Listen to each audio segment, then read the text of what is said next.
Friday's game, just about the lack of explosiveness on the offense. Yeah. I just want to ask you what you can do with the remaining healthy bodies you have to try and find the same kind of big play, deep plays that haven't been there.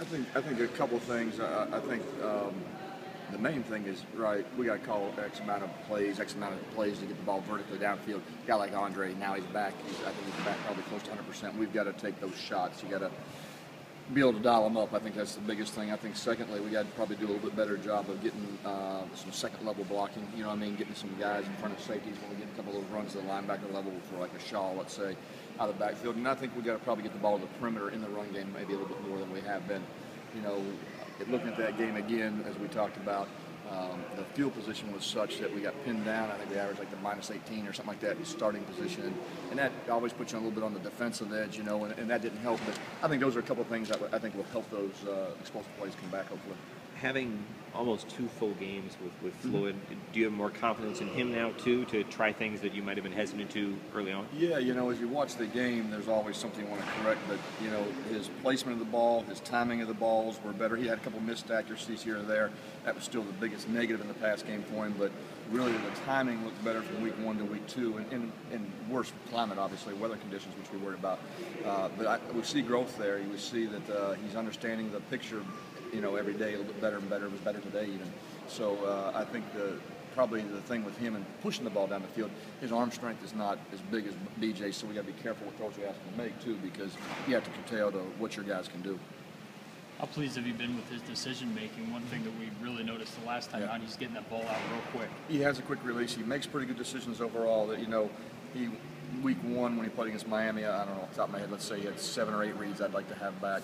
Last week he only had 3, and I think he threw the ball 37, 38 times. So for the most part, you get that ratio, he's making pretty good decisions, you know. So that I was really pleased with the decision making. Like I said, had about 6 or 5 accuracies, and that's where we got to continue to work. You're going to miss some balls, missing the right spot, but the easy ones we got to make sure we put them on them and don't miss, you know, plays that are out there for us to make. So 8 or 9 out of 30 then is basically what it comes to, or 35, I guess. Yeah, 37, 35 throws. Yeah, about 3 bad decisions, 4 bad decisions, and less than yeah. So you know, did a pretty good job of seeing things and throwing to the proper guy. You know, 2 times we had guys fall down. Probably some of the explosive plays, late in the game, DeVario Montgomery tripped up on somebody's foot. He's going inside for a post, maybe for a touchdown, and he threw the ball down the sideline on T-Rex, and he tripped up, and he was down the sideline by himself. You know, so maybe 2 explosive plays come out of those. Just unfortunately for him, you know, guys fall down. So, you know, it's all got to work together, obviously, to make those plays.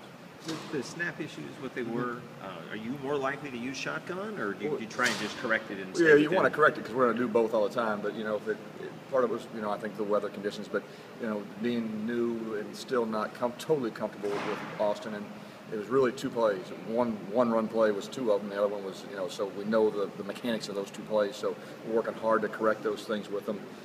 But you know, he's more of a gun guy in high school. So you take a guy like that. Some of the kids are in high school gun guys. They don't take a lot of snaps in their center. So when they do this, you always hear about the guys from college to the NFL. That's a big deal. They talk about. We get the same issue. You know, if you want to put them under in high school guys that haven't been under you, it's something you want to continue to work on. With it being senior night, a lot of guys since their last game with USF, does that affect at all who you give the snaps to, or would you just stick with the young guys if you feel like they give you a chance to win? We get Evan Landy back healthy. I think we got to get him back in the flow. He's still going to be the backup quarterback per se, but we got to get him on the field. He's been a very good player for us, and he's a guy, you know, Shields has played a role for us, you know, so those guys will get reps, but, you know, we're still playing the guys that we've been playing because, you know, we want to put the best chance to win out there and keep our rotations as we see fit. As a quarterback coach, how much, not that it was by design, but the fact that Matt gets these 3 games, how much can this help him in terms of just a starting point for next fall? You can't, I think we talked about it, you can't substitute game reps. You can practice, and practice reps are obviously critical, but you know, the speed of the game and making those decisions and making a mistake and rebounding from it, or having success in rebounding from it, you know, those things you can't substitute. So it's a great teaching tool for him as he can come back now in this offseason and watch these games and watch himself live reps and learn from his strengths and weaknesses, and that will be you can't replace it. You know, it's even practice. It's double what you get in practice, to be honest with you. How impressed have you been of him handling the spotlight? I mean, for 2 games now, he seems pretty comfortable even talking to everybody after. Yeah, no, he's been very good on the sidelines, talking to the coaches on the sidelines. When I've talked to him on the phones, he's very good. We talked about his demeanor is such that he's very even-keeled. but he's got some great toughness now. That's the thing that when you meet the guy and you guys talk to him media-wise, you say, kind of a quiet guy, but he's a tough hombre right now. He took some shots in there, and if you watch that tape, he got bounced around and he gets up. And one time he got hit the other night, and coach said, he's getting hit, and it was 99, I think, the big DN from Cincinnati. I said, he's okay. He's picking 99 up, after he hit him. So I like that about him. He's got a quiet toughness about him, and he'll become more vocal as he gets comfortable as a leader. But he's a redshirt freshman, and he's trying to learn his role right now. But I've been very pleased with his makeup, if you will, on the sidelines, in preparation, all those things.